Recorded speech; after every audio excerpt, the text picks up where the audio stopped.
You can throw that. I have a really big, long PowerPoint presentation. Okay, this is it. All right, promise you will not be death by PowerPoint.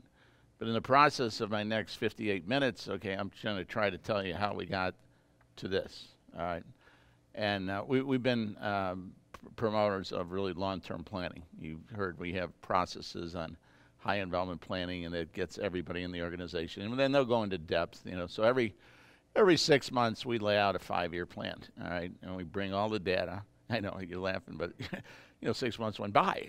So we had to add another 6 months. All right, so. In our worlds in the last 30 years, we've lived through 4 recessions.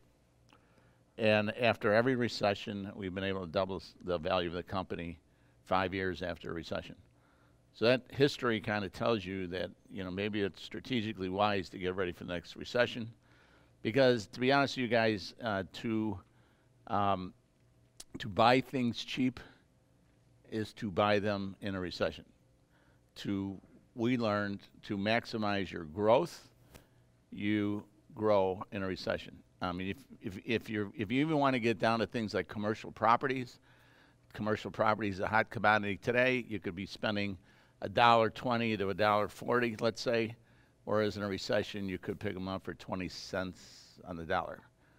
Businesses valuations plummet, all right, because people that have been running companies that are totally out of oxygen, all right, can't survive recessions because they didn't have recessions built into their thinking. All right, we're always trying to figure out where the shoe's going to fall. We came off of shop floors in the 60s and the 70s with time study engineering. How many people remember? How many people know about time study engineering? Okay, well, time study engineering was, remember we brought the industrial engineer out, we put him next to the hourly guy. The real smart industrial engineer sat there, time studied the poor hourly guy, okay? And all of a sudden he gave an incredible rate. What does the hourly guy look at the industrial engineer? What does he say? If you can do it that fast, why don't you do it, right? Okay, so, this conceptual idea that leadership sets standards for people that are totally out of bounds is totally understandable from the standpoint is that if you don't teach them what the bounds are, okay, then they're going to believe that we're asking them to do more, ask them to work harder for less money or less rewards, all right? So how did this all start? I came out of the Frederick Taylor Industrial Society, and I was taught how to build big tractors, really big tractors. I worked in a factory, it had 4,000 people in it. You did your job, nothing more, nothing less. You had very limited accountabilities, and your accountabilities had nothing to do with the company whatsoever. All right, I was to put a tractor on a freight, on a railroad car, and ship it all over the world, whether it's Russia or Poland. All right, and that factory or that engine or that crawler tractor had to have pretty paint, and it had to have the right rollers on it, and had the right specifications. And I was trained in all kinds of elements of manufacturing. If you live in manufacturing, we can time study a gnat's ass in manufacturing. We are so metric driven in terms of the product itself. It's incredible, okay? And in those 14 years, I probably worked with over 2,000 people, all kinds of unions and all kinds of different situations. And it was primarily, the leadership style was confrontational management. I mean, that's basically what it is, all right? And it was a very, very, very difficult period of time, and we hit a recession in the 80s. By that particular point in time, they had asked me to run a factory in Springfield, Missouri. I grew up in Chicago, so I'm building all these crawler tractors. I could build a crawler tractor and learn a little bit about physics, a little bit about chemistry. Okay, I could build an engine. I could put it in a truck. It would come at your families at 60, 70, 100 miles an hour. They trusted me to do that. But when it came down to anything related to the financials of the companies, I wasn't qualified. We didn't have even the costs that went into the tractor. We didn't even have the labor costs that went into the tractor. We did not have the overhead that went into the tractor. We weren't involved in the industrial policies, human relations, skills, okay, because this was a 115,000 employee company, and it had to be negotiated downtown. So all we had was safety, quality, housekeeping, all right, and our minds were trained to create a great product, right? Not once in 14 years did they ever tell us that our job was to create a great company. Not once. And I'll tell you, we did this from the early 1900s all the way to 1970. If a management fad came along, our top management, we would buy the fad. And you guys are too, I tell you, we had one program, okay, in terms of leadership, in terms of whether your employees trusted you or not. You got in a circle, and you were to fall backwards. All right. Now you're laughing at me, but do you remember this? Yeah, I had more people get concussions in my company because we didn't care about the SOB. All right, we just let them fall, you know. Well, that was a short-lived management practice, okay. But remember TQM? All right, listen to TQM. They taught us that this is what they put into our brains. They said, if you do this, it will change your life forever. All right. Total quality management has nothing to do with money. Did you ever hear that one? All right. I personally think that TQM came as a result of very frustrated quality people that wanted to move up in the organization chart, okay? So they could report to the C-suite in the organization, right? Then they designed a whole mess of overhead, okay, just to define what statistical process control was. All right, so we would get all our guys together and said, man, this is it. You know, we finally got the last leadership program we're going to have here. I mean, it's been proven all over the world. Okay, we're going to put it in here. We're already behind. Let's do it. We're going to change the world, and we ended up laying people off. It was crazy, okay? And but every single bit of dog food that came along, we lapped it up. And every time we would go out to our guys in the shop floor, what do you think our guys in the shop floor said when we came in with this new practice? Don't listen to them. In 6 months, 6 months, there's going to be another one. We got a museum down there, okay? And just don't listen to them. And they were basically right. All right, so now the big recession hits in the 80s, right? And it is devastating. What happens is we cannot compete on a global basis. And all of a sudden, we get global competition. And it came in everywhere, all right? It started in the East. And it started in the 50s, and we got components from the East, and all of a sudden they had inferior quality, and we had an arrogant attitude in the United States. Said, heck, you know, we don't have to worry about these guys. Who are these guys? We don't have to worry about these guys, right? But then they started to do some really crazy stuff. They actually had the audacity to go ask our customers what they wanted in their product. Can you imagine anybody being so stupid to go to an automobile and say, what would you like in your car, okay? And then they would say, actually do it. Well, not only did they listen to the consumer, but they went back and they manufactured it at lightning speed, okay? So they started to bring these products in. When the East decided to compete against us in tractors, they dropped off Komatsu tractors in San Diego, and every one of them had cat killer written on the windshield, all right? And we were like only third relative to the market share, so they were going directly at the biggest manufacturers in terms of the United States. And we laughed and didn't think it was funny. You know, we didn't think they'd live. And all of a sudden, they grew market share, and they took market share, and then we all of a sudden lost sales. And so by the 1980s, okay, we got a real significant crisis on our hands, all right? Because we can no longer compete. We are dead with overhead, all right? And so obviously, we have to start chucking assets.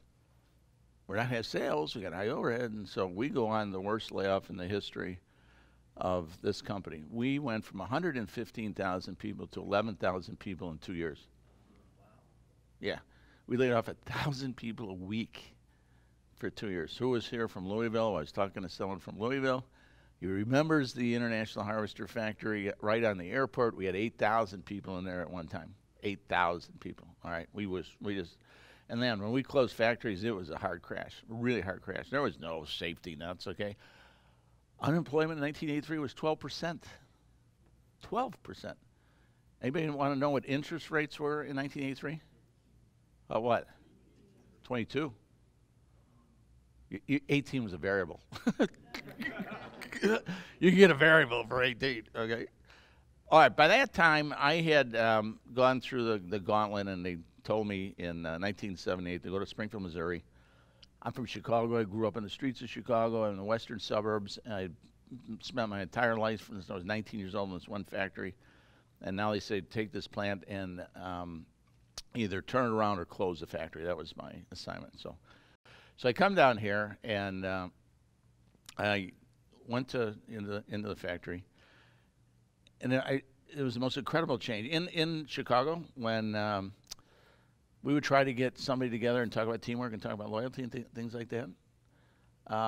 We could never get the people together, okay? Because when you left Melrose Park, Illinois, you went back to 3 states.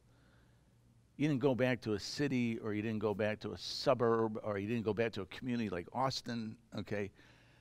You went back to Indiana, Wisconsin, Illinois, okay? So this is like the camaraderie and teamwork and play baseball together and, know each other's families and, everybody. There was none of that, okay?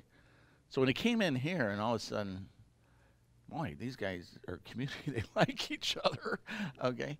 But what was even more weird is they came to me and said, look, we know how to do this. Give me the tools to do the job and stay the hell out of our way. And for a real lazy person like me, that is like a gift from God, Really? Really? You guys just want the tools to do the job? Well, hell, I'll get you to do the job. But you see, but this was an entrepreneurial community, okay? They came off the farms. They had a different kind of attitude when they came to work, okay? They always knew how to fix stuff, all right? But yet they weren't allowed to express their entrepreneurial opportunities because it was process, it was this, it was no thinking, there was no creativity whatsoever. So they didn't even know how bad they were, to be frank with you, all right? The corporate office knew how bad, but they had no idea. And they took great pride in being bad, but they didn't know they were bad, okay? So it wasn't too hard to get them on a winning track, okay? And this is all about what, the great game is all about. It's like creating small wins, okay, that build into big wins. And everybody wants to be winners, but no one has really analyzed the fact that it's not one big win, okay? It's accumulation of small wins all throughout your organization to get into this mode of feeling good about winning, okay? So we ran the organization from 78 to 82, and we smoked it. We took on every corporate goal you could ever imagine. Our biggest thrill was getting the CEO of the company to get in his private jet, come down here, and have to give awards to the people. And you know why we did that? Because he hated to do it. This guy flies in to give the safety award, and we went out there and we rented chairs from the funeral home, all right, so all our associates could sit in one room. Ladies went home and they got their hair all done, and guys got dirt under their fingernails, okay, and everybody's sitting in the seat of their chair just dying to get this award, okay, and they were really proud of being able to have this award, and they thought that this guy was going to give us great words of wisdom, right? And he gets up there, and his name was Warren Hafer, and he goes, you know how to improve your safety record? And everybody got real close and said, we can't wait to hear this, right? He goes, get rid of people. He said, without people, you can't get hurt. I almost took a folding chair, okay? If somebody wasn't sitting on that folding chair, I would be in jail today, okay? I mean, this is the mindset, okay? They could care less about people than we'd ever witnessed before. The truth of the matter is I concocted this idea that if I thought that I could lead them and ask them if they wanted to buy the company, I could clear my own conscience and my own guilt, and I would at least came to them with a plan saying, at least I tried.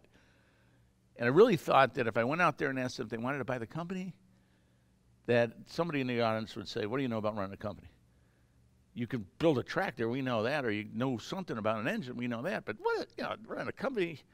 And I thought for sure, at that particular point, I'd say, you're absolutely right. I tried. We'll wait to see what happens, right? So we call everybody in, and I said, don't get married. Don't buy a car. Don't buy a house. Don't take on any debt right now. Okay, the economic reality is that we're in the diversified group. And when you're in the diversified group, I don't know anybody that's gotten out of the diversified group. So one of the things that's going to happen, we're going to close. We'll get a phone call. We'll shut it down hard. 2 is, if you do have any capital to survive, it's painful, very painful. And 3 is that, well, maybe someone will pick you up for asset value or something of that nature, right? So I said, do you guys want to buy the company?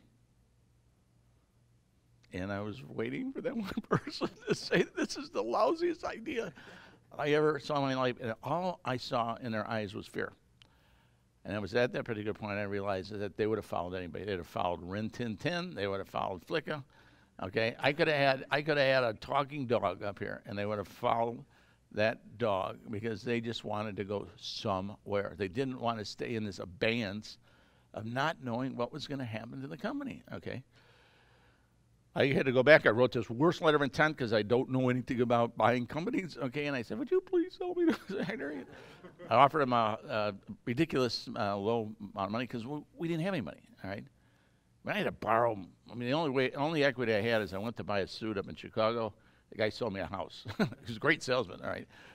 And then when they transferred me to Chicago, they had to buy the house, so they got the equity. So the only money I got is the equity in the house, all right? Back when my wife and I got married, I was $600 in debt, and then she found a shoebox that hadn't paid bills on. So I was truly negative net worth. So I'm writing this letter, and I showed it to my controller, and that's what we call financial people, controllers, right? And he looked at it and he goes, he said, this is fraud. He goes, you're going to go to jail. I said, what do you mean I'm going to go to jail? He goes, you can't do this. You don't have any money. You're offering him all this money. This is all lies, you know. And so I took it back and I said, all subject to financing. That famous last line, you know, all subject to financing is my out, right? Well, this is crap. We send the letter up, and here we are. We got 200 banks, $6 billion, right? And they get our letter of intent to buy. They've launched 2 corporate jets. One is full of auditors with black suits, black bags, and black cars, okay? Because I remember pulling up right outside of my office and them coming out with their briefcases, right? And the other one were psychiatrists, because they truly thought we would be giving Kool-Aid to the people on the shop floor, because Jimmy Jones or somebody had just wiped out a whole bunch of people and some thinking, well, the Kool-Aid was because who in their right mind would try to buy a business in a capital market where people don't want to lend you money, and that's why you have high interest rates? Okay, so who would try to buy something and when you can't get any kind of good financing, right? Well, shit, we didn't know anything about financing. You know, we knew how to build engines, all right? So we passed both tests, and then we go on this journey to borrow money, and I didn't have a business plan. I could tell you my safety statistics. I could tell you I could tell you my quality statistics. I actually went out and bought a 3-piece suit. All right, I thought wingtips would look good and fake laptop computer would look good. You know, I did. I actually had there was nothing in the computer, okay? And I just wanted to look, I just thought if you look good and you had a really good goal, like saving jobs, that would matter. I had Ollie White's certificate of supply and inventory. Okay, I got that, all right? I'd finished college at night school, and I supervised and managed all these people, and they could care less. First banker I went into he didn't even want to know, okay, what the credentials were. He started to ask me the dumbest questions I'd ever been asked in my entire life. The first question he asked me was, well, when are you going to pay this money back? And I went and I said, wow, really good question, you know? I didn't know. I did not know that you were supposed to pay the money back. I thought you just pay the interest. You know, I thought it was kind of like a house, you know. I mean, that's all he knew, right, was, you know, you get this long-term, 30-year, you don't have to pay it back, you know. Well, needless to say, it didn't take long for him to suggest that I learn more about the acquisition of a business, okay, that it's a lot different than building an engine and having a safety goal. So I began to write these business plans.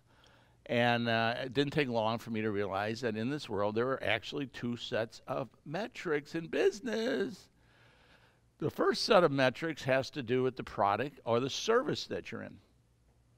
I mean, you're doing net promoter scores, or you're trying to figure out customer satisfaction, okay? You're trying to figure out, you know, I mean, you're understanding your customers, okay? And, you know, depending on what kind of a business, whether it's a veterinarian or whether it's a dentistry or whether you're manufacturing, okay? The whole thing, the whole conceptual idea is the product or the service. And if you even look at your job descriptions today, okay, and I would implore you to do this, is your job descriptions are probably all centered around asking for accountabilities that are related to the individual tasks that you're asking a person to perform, and very few of your accountabilities are tied to the success of the company. And I don't know how this has slipped through the cracks for such a long period of time, all right? Think about even your staff when you try to give them clear and defined job descriptions. Look at your job descriptions and see how many words metrics, links there are to the success of the company, all right? And I felt that if I could understand this, my people could understand this, and if God ever gave us the opportunity to have this business, I'd let the people in the safe. I would teach them the metrics of the business.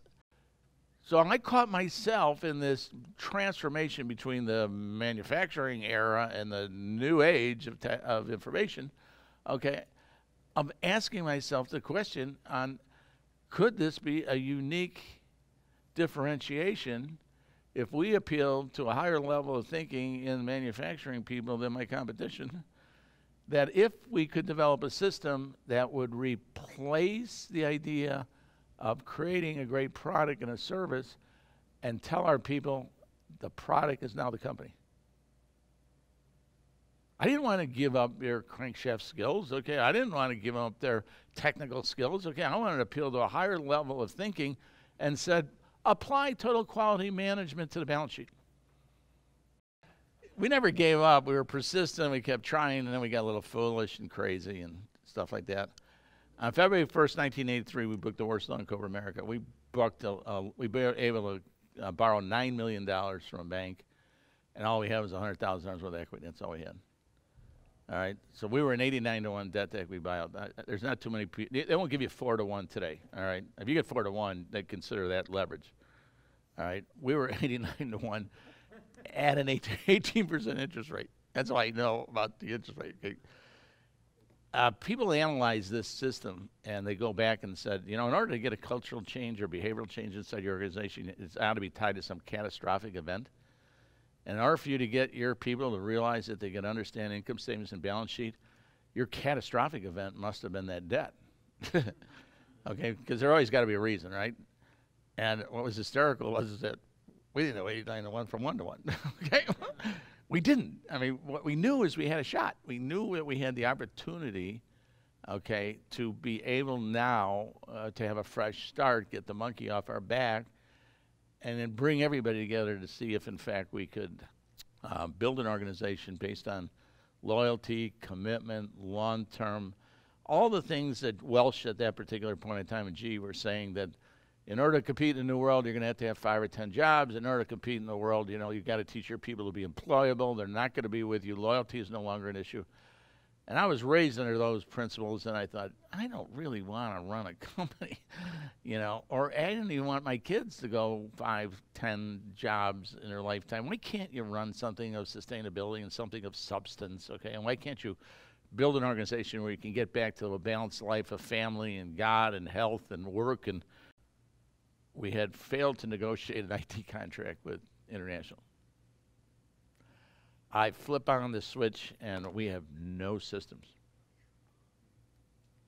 My interest rate's running, okay, at 18% on that $9 million. You could do the math on it. I think I spent $1.1 million that first year on just interest expense.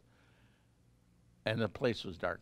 I mean, think about what would you do if you went to work today and had no access to any information at all.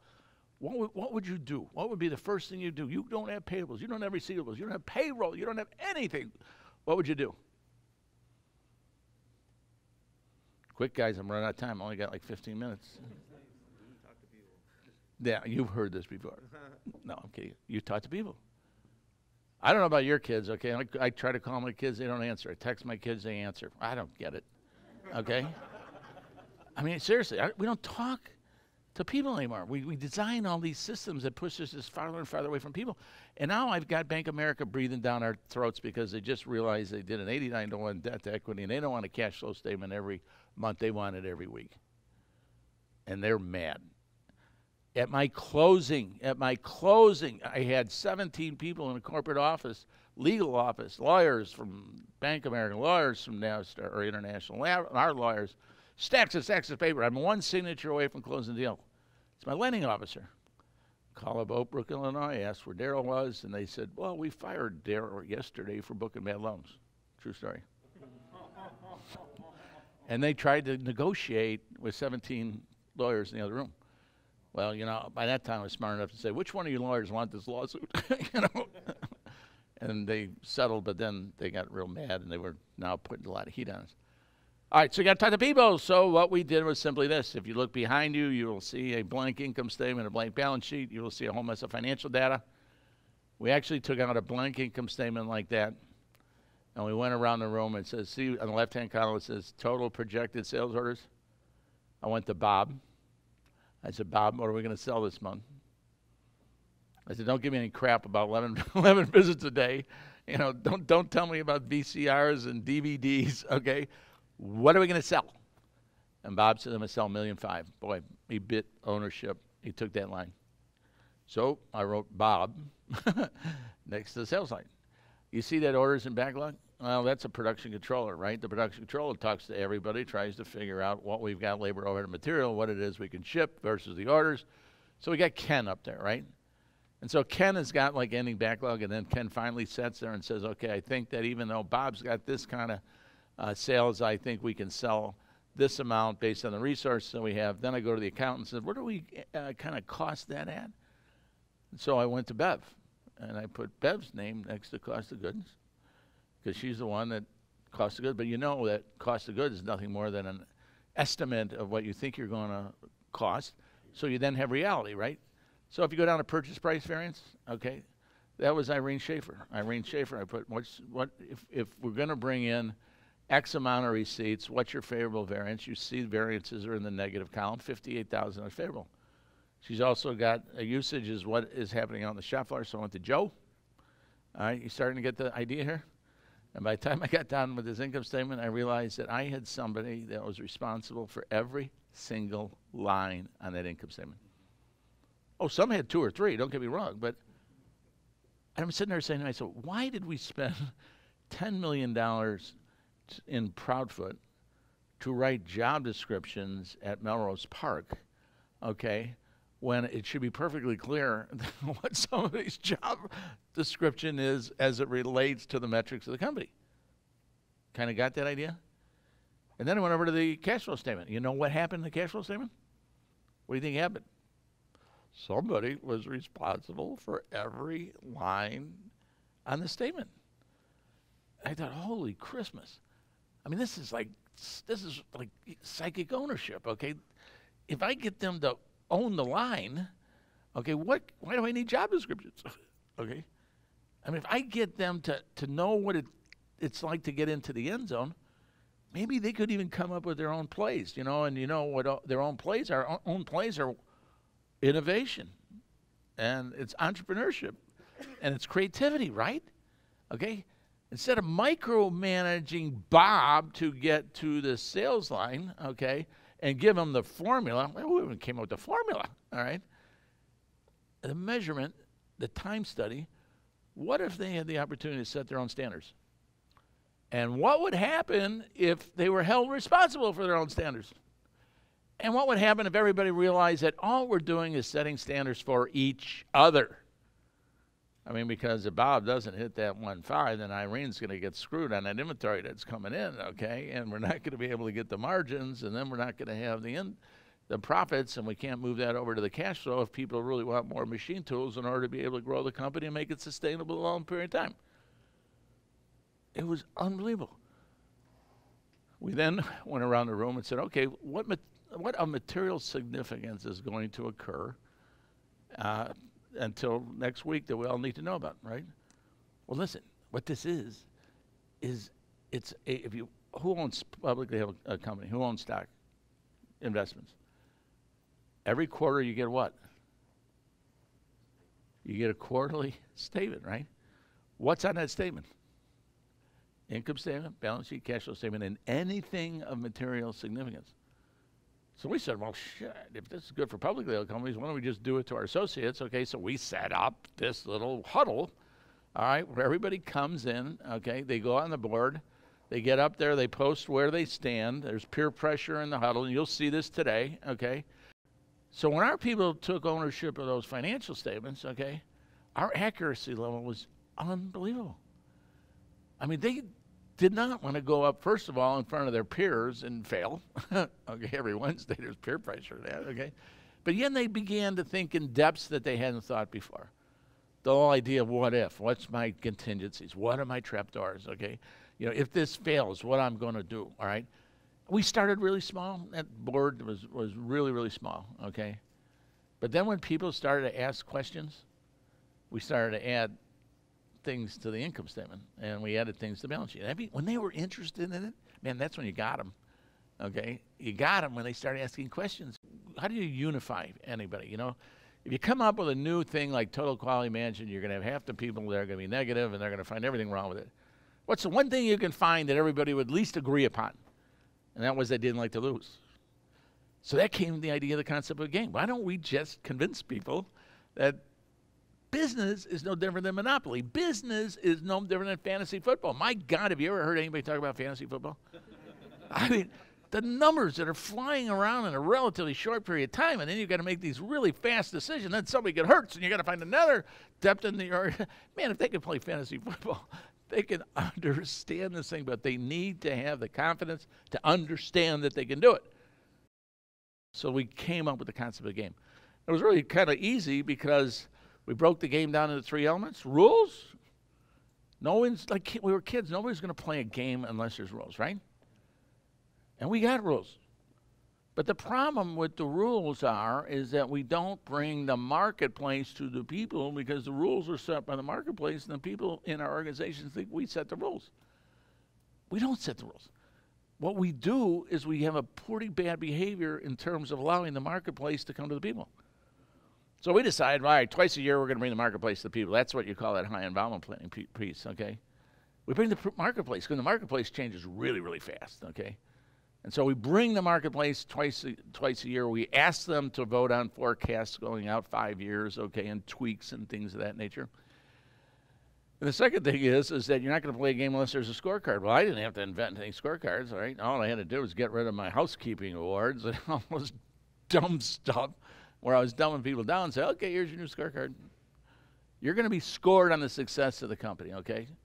You're going to be, and you're going to see how everybody makes a difference. You know, and this is one of the coolest things for the millenniums that come in here because they want to come in here and make a difference. When they can see where they fit inside that line, they then feel like they're a part of something, they can make a difference, and the difference they can make has an impact on everybody else in the organization. To me, that's the only thing millenniums are looking for. We send them to school, and we have them get into all these social programs to make a difference, but then when they go into the business world and they can't figure out how to make a difference, it's like they were lied to when they were getting their education that they want to change the world. And they can if you have the kind of environment where they can break out and they can make a difference, all right? And the last one is just taking the outcome, right? I mean, no one's going to play a game unless there's something in it for me, you know, what's the reward and everything else like that. And we got rewards. All right, we got compensations, and we got 401ks, and we got equity programs. We got a whole closet full of rewards. But what we need to do is tie the awards to the game itself. So what we decided to do is to use the philosophy of the game to build an accelerated learning process. That's all. That's all we want to do is play games so people can learn. But then it evolves. I mean, it evolved into something that was just absolutely incredible, all right? What involved is everybody wanted to play. Everybody wanted more information, so we had to pour more information into this thing. And every time they asked for stuff, we then began to provide it to them so they could really see everything that was going on. So they could go home at night and talk to their kids about markets and recessions and things of that nature, looking out. So they knew how to do budgets, okay? So they knew how to save for retirement age, that when they retired, they were going to live prosperity and to have a significant life. About several years ago, I'm talking with a group of young kids, and the one guy raised his hand. This is the lie. I think I told you this last night. He said, why were you so brilliant to figure out gamification back in the 80s when that's all we look for when we go out and look for a job? I thought, shit, I'm brilliant. you know, all those years of having them degrade the system, and the great game is nothing more than a system. It's a system, and we're going to take it through the system, and it's a system, and all I can tell you is it works. We have a significant track record that has done nothing but build our balance sheet over the last 34 years. We have never been concerned about top-line growth. Never. We have been totally concerned about the value of the balance sheet. In other words, if you combined all our investments and the businesses that we manage, our sales plan is about $550 million on a consolidated basis for this year. We have probably sold businesses equal to $500 million in sales. In other words, we're not cocktail talk about being $1 million company or being $1 billion company. We're concerned with the value of the company and the value that it creates for the associates inside of our organization. We want them to be able to grab the brass ring. And so over the last 34 years, our stock price has gone from 10 cents a share. It's now somewhere in the vicinity of $432 a share. Our long-term strategy is to prepare for a downturn in 18, and then know also where we want to grow and know where our acquisitions will be, and to make certain that we have the resources. And then Bo is going to tell you that he wants me to say that this would be some of the senior management leaving at this particular point in time. So this is also an exit strategy for the old people here, okay, who could be leaving at the end of 35 years, all right, and then can leave without any guilt. This is what he loves, all right? And we're leaving without any guilt because we're leaving these younger people $100 million, and if they screw this thing up, okay, it ain't my fault. You know, it isn't Mr. Baker's fault, all right? And we'll probably be dead, okay, by the time they totally run out of cash. So we're going to leave them.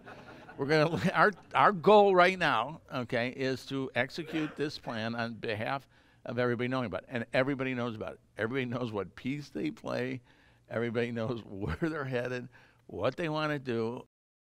We need more teachers, okay? And I believe that business has got to start teaching, okay?